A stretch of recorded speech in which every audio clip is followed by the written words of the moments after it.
J'inviterai maintenant ma collègue et complice, enseignante de français, Mme Julie Forget, à venir présenter son groupe de finissants. C'est en première secondaire qu'en le voyant entrer dans ma classe, je lui ai rapidement donné le surnom de frère de cheveux, car nous avions exactement la même tignasse hirsute lors de journées de canicule. Toujours présent, toujours participatif, toujours aimable. C'est un étudiant sérieux, doté d'une grande maturité, à qui j'ai eu la chance d'enseigner 2 années. Amateur d'histoire, il est doté d'une grande curiosité intellectuelle, s'intéressant à toutes les questions politiques qui nous entourent. Je pense que plusieurs de nos élèves seraient aussi d'accord avec moi pour affirmer qu'il était aussi un élève généreux, toujours prêt à soutenir et à nous aider sans aucune attente personnelle. On se souviendra que lors de notre souper spaghetti du mois de février, il fut certainement le plus chic de nos cuisiniers. William Lamarre.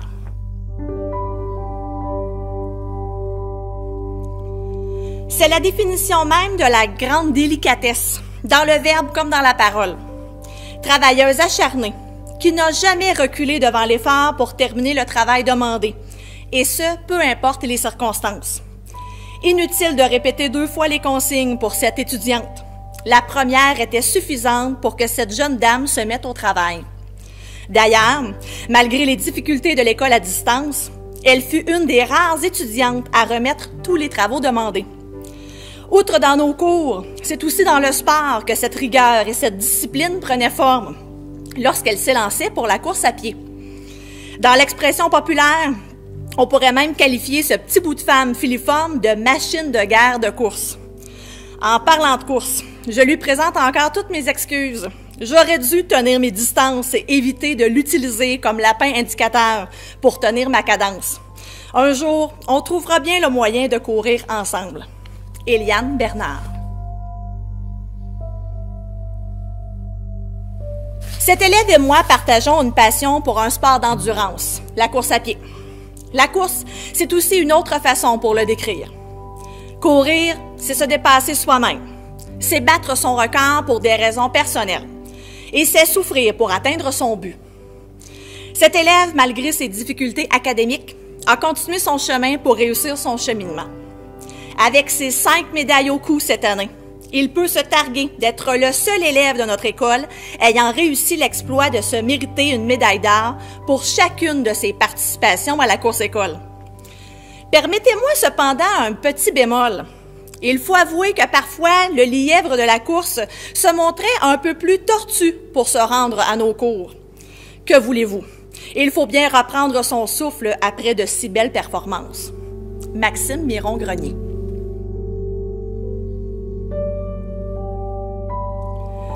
C'est une nouvelle étudiante qui s'est retrouvée dans nos classes cette année. Nous le savons, Agi est tissé serré, mais cette jeune dame, avec son entrain et sa joie de vivre, a vite trouvé la façon de faire sa place. Pour moi et pour d'autres, sa grande écoute et sa maturité nous apparaissent comme ses plus grandes qualités d'étudiante. Impliquée, elle a laissé une grande impression durant sa nuit de la lecture en première secondaire et deviendra plus tard l'élève de confiance de son enseignante de français en 3e secondaire. C'est donc une jeune femme déjà accomplie qui est venue terminer son secondaire avec nous. Par contre, nous désirons lui rappeler que, malgré l'apparence d'un goût de bleuet intéressant, certains produits sont indigestes. Elle devra faire attention. Je remercie d'ailleurs grandement ses anciennes enseignantes, mesdames Mathilde Laurence et Mélanie Cabana, qui ont souligné toutes deux que sa présence leur manquait. Joélie Audet. Il faisait partie de l'alliance des 3 amigos qui ont hanté les couloirs de notre école cette année. Impossible d'en voir un sans voir les autres. C'était le plus discret des 3, et à mon avis, il me semblait le pilier des 2 autres. À plusieurs reprises, je l'ai vu soutenir ses coéquipiers vivant des situations plus difficiles émotivement. Il était évident qu'il pouvait compter sur lui, peu importe la situation. Joueur invétéré de football, il montrait la même détermination au jeu que dans ses travaux scolaires, même si le joueur ou le travail se trouvant devant lui était beaucoup plus imposant que prévu. Malgré cette réalité, il a toujours réussi à trouver le moyen de surmonter l'obstacle et même de soutenir ses camarades pour qu'ils affrontent avec la même vigueur ce combat commun.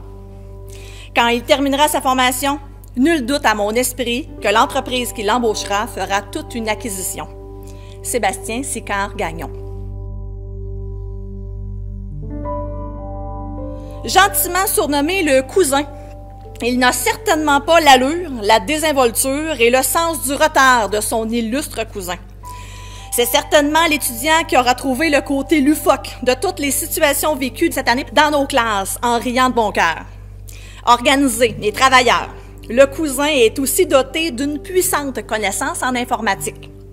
Sous la masse de cheveux touffus se cache un brillant jeune homme, agréable et intelligent, qui aura tenté cette année de convertir son cousin aux bienfaits de l'éducation et de l'assiduité. Malgré la grande qualité de son dossier scolaire et son affabilité légendaire, la mission était de taille. Nous avons donc un grand respect pour lui et ses nombreux efforts. Mathis Ménard.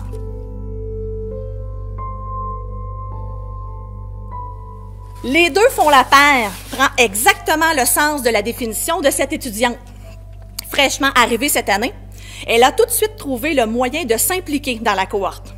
Douée pour la gentillesse et la simplicité d'une façon remarquable, elle a participé à toutes nos activités de financement, parfois même sans avoir besoin de le faire, seulement pour le plaisir de l'altruisme. Appuyée par sa collègue, aussi nouvelle à notre école, elles sont devenues de grandes amies, mais surtout de grandes complices. Il nous était difficile de ne pas entendre leur passage dans notre corridor. Malheureusement, à mon désarroi, je n'aurais pas eu le temps de lui payer le café qu'elle me réclamait si souvent le matin en arrivant. Marie-Lou Desjardins.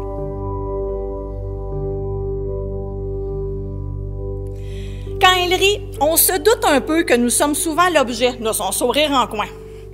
Malgré qu'il avait toutes les qualités académiques requises, quand le ministre a annoncé la fin des classes, il n'a certainement pas été le premier à vivre la dépression de la fermeture de l'école.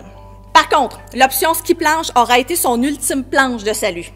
La montagne aura été sa véritable école, celle qui lui permettait d'accepter le reste des longues heures passées dans nos classes. C'est un gars sympathique, à l'allure nonchalante et rieuse, qui a envahi plus d'une fois mon local pour venir pianoter quelques minutes de plus. Nous avions une très bonne entente et d'ailleurs, lors d'une correspondance avec lui au mois d'avril, il m'avait avoué candidement que ce qui lui manquait le plus de l'école, c'est le piano dans ma classe. Je lui souhaite le meilleur pour la suite. Jacob Tremblay.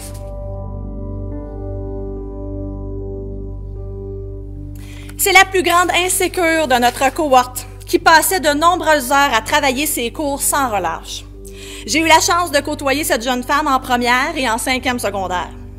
C'est un modèle de persévérance au travail que nous avions choisi cette année pour motiver nos plus jeunes élèves à continuer leurs études, et ce, malgré toute l'adversité de l'apprentissage académique. Généreuse, elle nous a même prêté son barbecue pour sauver notre premier dîner au hot dog. Et intéressée à tous nos cours, elle s'est toujours montrée avenante pour mieux comprendre la matière, même s'il fallait sacrifier ses midis pour étudier un peu plus.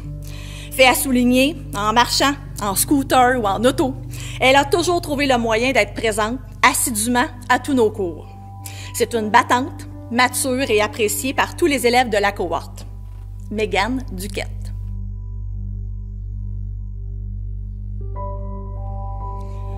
Comment le décrire? Je ne pense pas que le mot « sérieux » fasse partie de son vocabulaire. En sortant dans les corridors ou au cœur de nos classes, nous pouvions entendre les innombrables conneries sortir de sa bouche. Doté d'une implacable autodérision, il nous aura fait rire aux larmes en surnommant son pouce défaillant le Tigui. Parfois très travaillant, mais parfois moins. Nous lui avons souvent pardonné ses écarts de comportement grâce à cette folie. Et puis, comment pourrions-nous oublier ces moments passés derrière le piano, à se convaincre qu'il était le Mozart de la cohorte, ou la façon avec laquelle il obligera sa mère à payer sur le moment un dépôt pour son voyage à Boston.